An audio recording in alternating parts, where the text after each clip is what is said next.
श्री शिवाय नमस्तुभ्यम। बोलिए शंकर भगवान की जय। सभी भक्तों को भूत भावन शंकर भगवान के सावन मास की बहुत बहुत हार्दिक शुभकामनाएं। प्रिय श्रोताओं, आज की कथा में सुनाएंगे हम श्रावण मास महात्म्य 13 अध्याय की कथा। तो आइए प्रिय श्रोताओ, कथा प्रारंभ करते हैं। सनत कुमार बोले, हे शंकर भगवान, किस व्रत के द्वारा अतुलनीय सौभाग्य प्राप्त होता है और मनुष्य पुत्र पौत्र धन ऐश्वर्य तथा सुख प्राप्त करता है? हे महादेव, व्रतों में उत्तम उस व्रत को आप मुझे समझाइए। शंकर भगवान बोले, हे सनत कुमार, तीनों लोकों में विख्यात दूर्वा गणपति व्रत है। सर्वप्रथम भगवती पार्वती ने श्रद्धा के साथ इस व्रत को किया था। हे मुनि सत्तमा, इसी प्रकार पूर्व में सरस्वती, महेंद्र, विष्णु, कुबेर, अन्य देवता, मुनिजन, गंधर्व, किन्नर, इन सभी ने भी इस व्रत को किया था। श्रावण मास की शुक्ल पक्ष की शुद्ध एवं महापुण्यदायिनी चतुर्थी तिथि को इस व्रत को करना चाहिए, क्योंकि उसी दिन सभी पाप समूहों का नाश हो जाता है।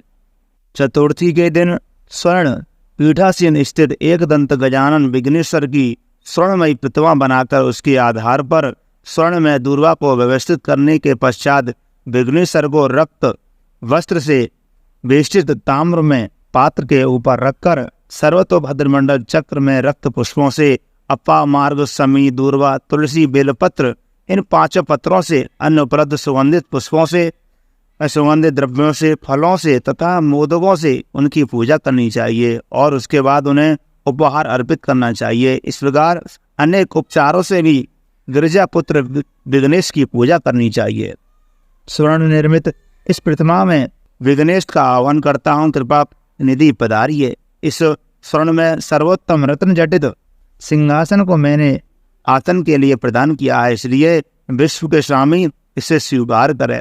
हे उमासुत, आपको मेरा नमस्कार है।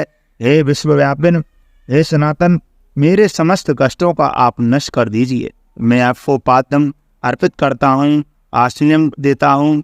गणेश्वर, देव, उमापति और तथा मंगल का विधान करने वालों को यह अर्घ प्रदान करता हूँ। हे भगवान, आप मेरे इस अर्घ को स्वीकार करें। विनायक, सूर्य तथा वर प्रदान करने वालों को नमस्कार है।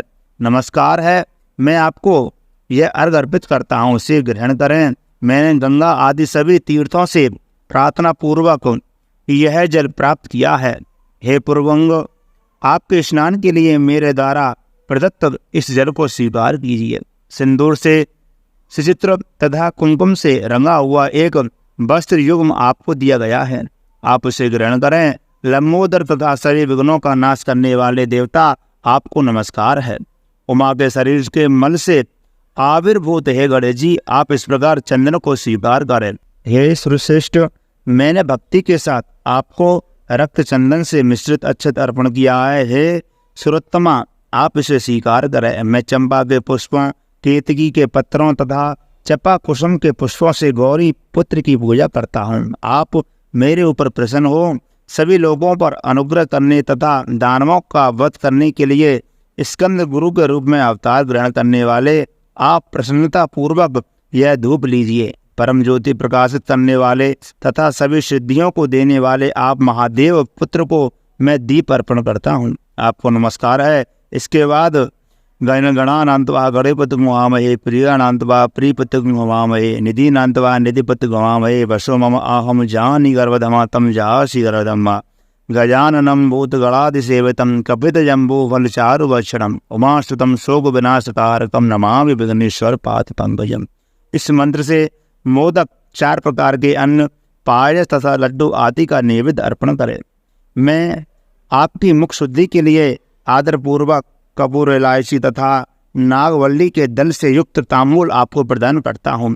हिरण्य गर्भ के गर्भ में स्थित अग्नि के स्वर्ण बीज को मैं दक्षिणा रूप में आपको प्रदान करता हूँ, अतः आप मुझे शांति प्रदान कीजिए। हे गणेश्वर, हे गणाध्यक्ष, हे गौरीपुत्र, हे गजानन, हे युवानन, आपकी कृपा से मेरा व्रत पूर्ण हो। इस प्रकार अपने सामर्थ्य के अनुसार विघ्नेश का विधिवत पूजन करके निवेदित सामग्री सहित गणाध्यक्ष को आचार्य के लिए अर्पण कर देना चाहिए। उनसे प्रार्थना करें, हे भगवान, हे ब्राह्मण, दक्षिणा सहित गणराज की मूर्ति का आप ग्रहण कीजिए। आपके वचन से मेरा यह व्रत आज पूर्णता को प्राप्त हो गया है। जो मनुष्य 5 वर्ष तक इस प्रकार का व्रत करके उद्यापन करता है वह मनवांछित मनोरथों को प्राप्त करता है और देहांत के बाद शिवलोक को जाता है। अथवा 3 वर्ष तक जो इस व्रत को करता है वह सभी सिद्धियों को प्राप्त कर लेता है। जो व्यक्ति उद्यापन के बिना ही इस व्रत को करता है विधि के अनुसार भी उसका जो कुछ किया हुआ होता है वह सब निष्फल हो जाता है। इसका उद्यापन किस प्रकार करना चाहिए?